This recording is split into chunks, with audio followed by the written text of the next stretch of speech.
Primeira pergunta, pastor, vem do nosso irmão ouvinte Ivanilton. Ele pergunta: o diabo é um espírito ou um anjo de morte? O diabo é um espírito ou um anjo de morte, pastor? Ambas as coisas. Primeiro é dever conhecer que Deus não criou o diabo, um ser mau. Está no livro de Gênesis 1:31 que tudo quanto ele fez era muito bom. Mas no capítulo 28 de Ezequiel, versículos 14 a 16, mostra que ele se afastou do caminho e tornou-se um elemento mau, um anjo mau, um anjo de morte, segundo a palavra de Jesus, que ele veio para matar, roubar e destruir. Daí porque Paulo diz: não deis lugar ao diabo. Ele não é amigo. Ele pode se fantasiar de amigo, mas a índole dele é má. Tu eras querubim, ungido para cobrir e te estabeleci. No monte santo de Deus estavas, no meio das pedras afogueadas andavas.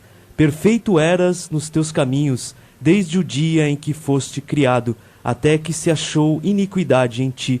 Na multiplicação do teu comércio encheram o teu interior de violência e pecaste. Por isso te lancei, profanado, do monte de Deus, e te fiz perecer, ó querubim, cobridor, do meio das pedras afogueadas. Elevou-se o seu coração por causa da tua formosura, corrompeste a tua sabedoria por causa do teu resplendor. Por terra te lancei, diante dos reis te pus, para que olhem para ti. Pela multidão das tuas iniquidades, pela injustiça do teu comércio, profanaste os teus santuários. Eu, pois, fiz sair do meio de ti um fogo que te consumiu, e te tornei em cinza sobre a terra, aos olhos de todos os que te veem.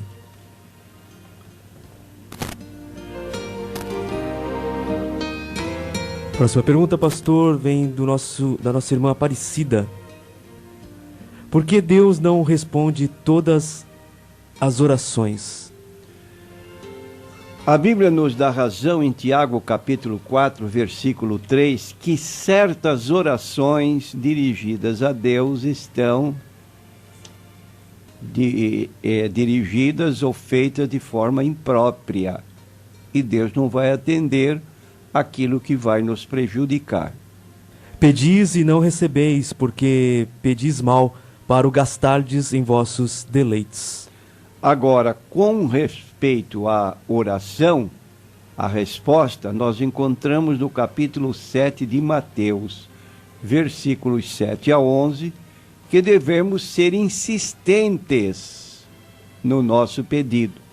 Pedi e dar-se-vos-á, buscai e encontrareis, batei e abrir-se-vos-á, porque aquele que pede, recebe, e o que busca, encontra, e ao que bate, abrir-se-lhe-á. E qual dentre vós é o homem que, pedindo-lhe pão, o seu filho lhe dará uma pedra, e pedindo-lhe peixe, lhe dará uma serpente? Se vós, pois, sendo maus, sabeis dar boas coisas aos vossos filhos, quanto mais vosso Pai, que estais no céu, dará bens aos que lhe pedirem? Então está aí bem claro: pedi, dar-se-vos-á, buscai, achareis, batei e abrir-se-vos-á. Isso indica insistência. Pedir até receber. Próxima pergunta, pastor, vem da nossa ouvinte Silvia. Pergunta: acabaram com o purgatório, e o que aconteceu com as pessoas que estavam lá? Acabou o purgatório, pastor?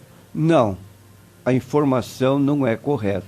O que realmente foi declarado nulo, inexistente, pelo Papa Bento XVI é o limbo. O limbo era tido como um lugar para onde iam as crianças que morriam sem batismo. Era um lugar onde praticamente as crianças permaneciam no estado de dormência, sem consciência, sem dor, e ali estavam então porque não haviam sido batizadas pelos pais. Agora vem o iminente Papa Bento XVI e declara que esse lugar não existe, de modo que o limbo foi abolido. Entretanto, queremos dizer que também o purgatório não é doutrina bíblica. A Bíblia aponta realmente a existência de dois lugares depois desta vida. O que nós chamamos céu e o inferno. Em 2 Tessalonicenses, capítulo 1, versículos 7 a 9, o apóstolo Paulo fala sobre o resultado que advirá para aqueles que ouvem o Evangelho e recusam, e também para aqueles que ouvem o Evangelho e o aceitam. Duas situações opostas. E a vós que sois atribulados, descanso conosco, quando se manifestar o Senhor Jesus desde o céu com os anjos do seu poder, como labaredas de fogo, tomando vingança dos que não conhecem a Deus e dos que não obedecem ao Evangelho de nosso Senhor Jesus Cristo, os quais, por castigo, padecerão eterna perdição ante a face do Senhor e a glória do seu poder. Então, dois lados, dois lugares. Isso também é visto nas palavras de Jesus, de Mateus 25, 34,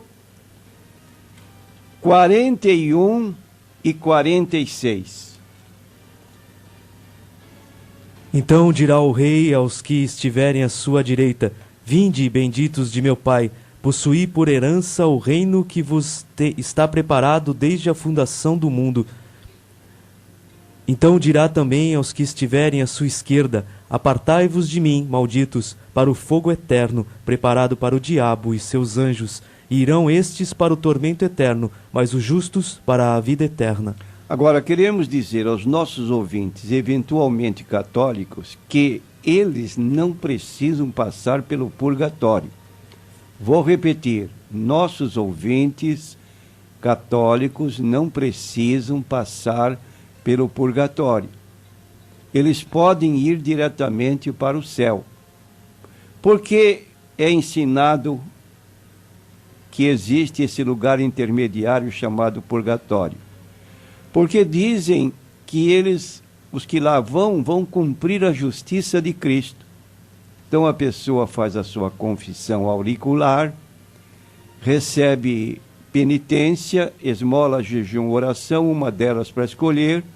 Depois da confissão auricular, depois da penitência cumprida, o catecismo levanta a pergunta: e estas pessoas depois irão para o céu?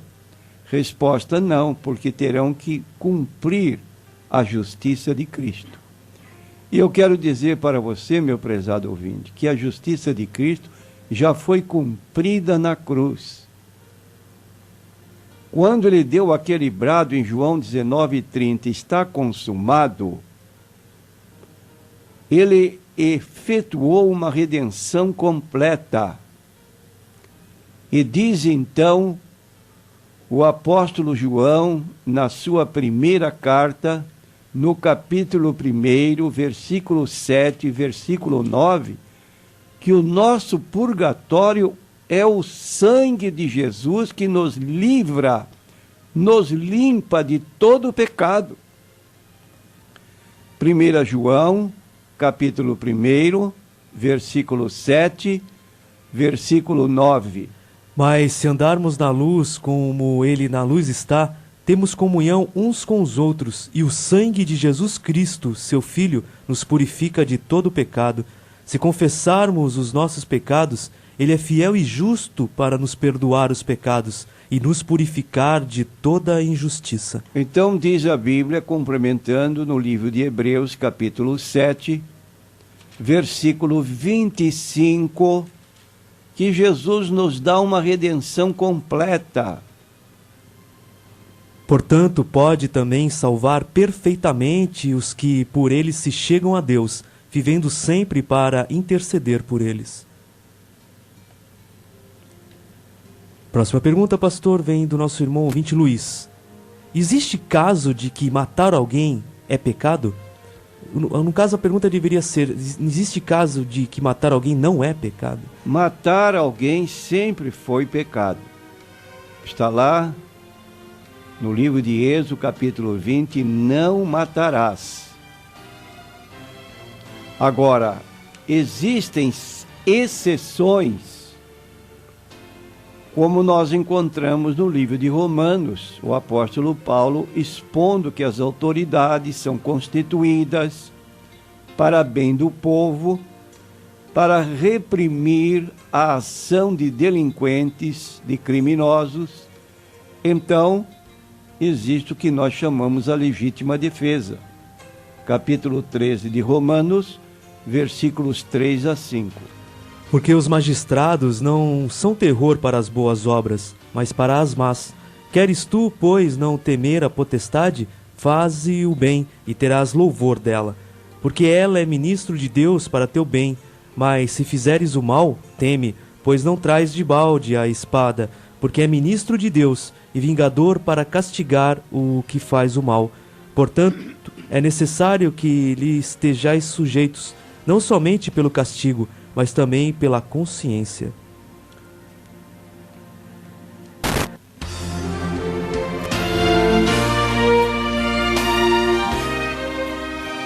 Outra questão, pastor, vem do Ricardo. Deus tem algum propósito de que nasçam seres imperfeitos? Não, Deus não tem esse propósito. Repetindo o que já dissemos no livro de Gênesis, no capítulo 1, versículo 31, após a criação de tudo quanto Deus havia feito, diz que ele achou tudo muito bom. Ora, se foi considerado bom aos olhos de Deus, então toda a criação era perfeita, sem nenhum mal. E viu Deus tudo quanto tinha feito, e eis que era muito bom. De modo que todo o desvirtuamento que nós encontramos hoje em doenças que levam pessoas a sofrer, não era do propósito de Deus que isso ocorresse. Diz a Bíblia que isso aconteceu por causa do pecado, no livro de Romanos, capítulo 5, versículo 12. Portanto, como por um homem entrou o pecado no mundo, e pelo pecado a morte, assim também a morte passou a todos os homens, por isso que todos pecaram. Então, a morte passou a todos os homens, precedendo a morte vem a enfermidade, vem os acidentes, que não eram para acontecer, mas infelizmente estão aí. Entretanto, Deus pode usar a enfermidade para levar ao seu propósito, como encontramos em João capítulo 9, versículos 1 a 3, quando os discípulos encontraram um cego de nascença e fizeram uma pergunta: por que aquela doença? Por que aquele mal de nascimento? E passando Jesus, viu um homem cego de nascença, e os seus discípulos perguntaram, dizendo: Mestre, quem pecou, este ou seus pais, para que nascesse cego? Jesus respondeu: Nem ele pecou, nem seus pais, mas foi assim para que se manifestem nele as obras de Deus. Então pode acontecer que às vezes nos ocorra uma enfermidade, um mal, que tem o objetivo de nos conduzir de volta a Deus, como disse o escritor bíblico. Antes de eu ser afligido, eu andava errado. Foi-me bom ter sido afligido, para que aprendesse a guardar os teus mandamentos. E costumamos dizer, como linguagem nossa evangélica, que Deus tem dois modos de chamar as pessoas para si. O primeiro é o chamamento pelo amor. Deus amou o mundo de tal maneira que deu seu Filho unigênito, para que todo aquele que nele crê não pereça, mas tenha vida eterna. É um modo de Deus chamar. Quando há uma desobediência, Quando o homem recalcitra, como Saulo de Tarso, a quem Jesus disse: duro é para ti recalcitrar contra os aguilhões. É como dizemos na gíria aí, dar murros em ponta de faca. Só a pessoa se fere. E quando a pessoa é rebelde, então Deus, com amor, chama e ela recalcitra. Deus permite um mal que a leve de volta a Deus. A Luana, pastor, pergunta assim: o aborto pode trazer problemas psicológicos e espirituais? Traz problemas psicológicos enquanto a pessoa vive e problemas espirituais por toda a eternidade, porque o aborto é um crime. Embora a nação tenha leis que eximem pessoas do crime, no caso de aborto, mas diante de Deus isso não pode acontecer. As leis de Deus ainda estão de pé nesse particular. E no livro do Apocalipse 21, versículo 8, fala que uma pessoa que mata, no caso de aborto, consente que ela mesma se submeta a esse meio de extirpar a sua criança, ela está cometendo um homicídio. Mas quanto aos tímidos e aos incrédulos, e aos abomináveis, e aos homicidas, e aos fornicadores, e aos feiticeiros, e aos idólatras, e a todos os mentirosos, a sua parte será no lago que arde com fogo e enxofre, o que é a segunda morte. Então o aborto traz problemas, sim, psicológicos enquanto a pessoa vive, e espirituais por toda a eternidade, porque é uma prática que afasta a pessoa definitivamente de Deus. Uma pessoa que pratica o aborto, mas se arrepende, chega ao conhecimento de Cristo, ela recebe esse perdão, pastor? Ela recebe o perdão. No livro de Isaías, capítulo 1, e no versículo 18, lá está escrito que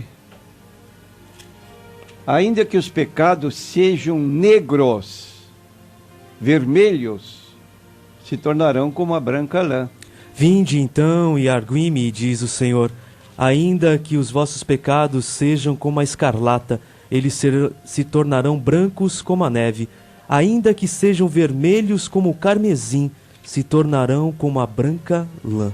E nós acabamos de ler há pouco tempo que em 1 João, capítulo 1, versículo 9, se confessarmos os nossos pecados, Ele é fiel e justo para nos perdoar os pecados e nos purificar de toda a injustiça. Então aí está, há perdão para a pessoa.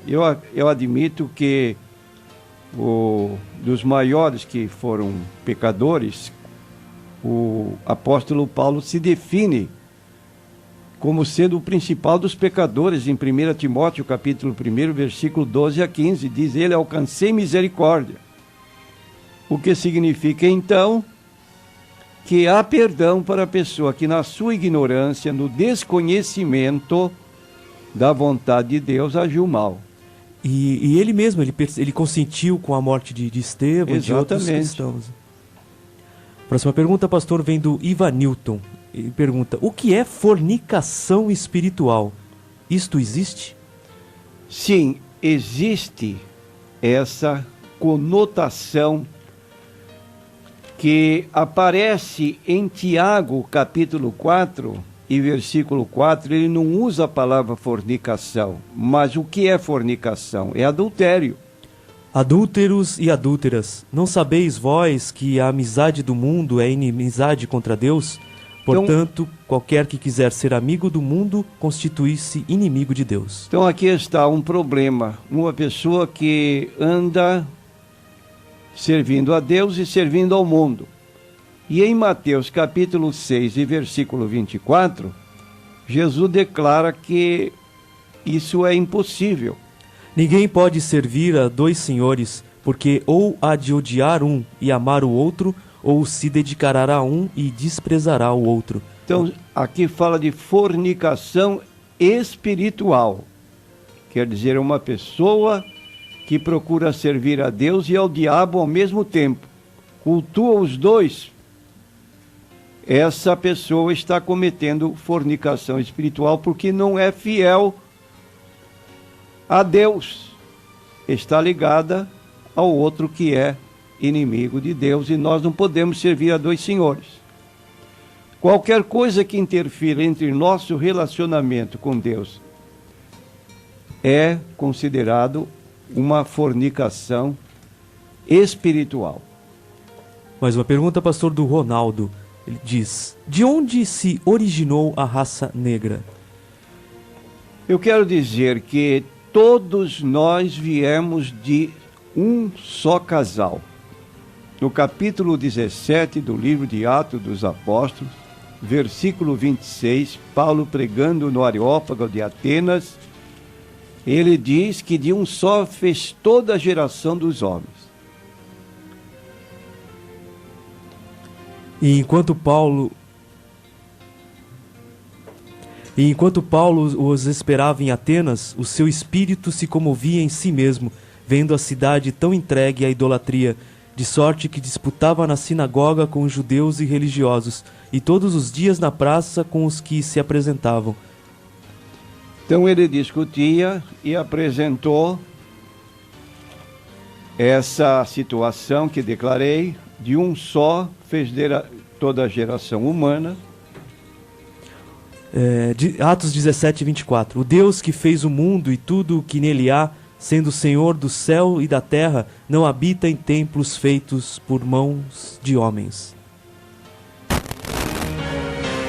Nem tampouco é servido por mãos de homens, como que necessitando de alguma coisa, pois ele mesmo é quem dá a todos a vida e a respiração e todas as coisas. Então a questão de raça branca, raça vermelha, raça amarela, raça negra. No versículo 26 ele completa, pastor: e de um só sangue fez toda a geração dos homens, para habitar sobre toda a face da terra. Então aí está, de um só fez toda a geração. Nós todos somos descendentes de Adão, consequentemente, não poderia haver essa diferença. Entretanto, a epiderme é questão de adaptação ao meio. Daí porque nações situadas em terras gélidas, tem pessoas de cor muito branca, outras que vivem em países tropicais, uma epiderme mais escura, mas saibamos que todos nós somos de um só, que é Adão e Eva. E a pele negra, ela de maneira alguma é uma maldição, muito pelo contrário, ela é uma bênção, né? Porque pessoas brancas, como por exemplo nós dois, não sobreviveríamos 15 dias na África, né, pastor?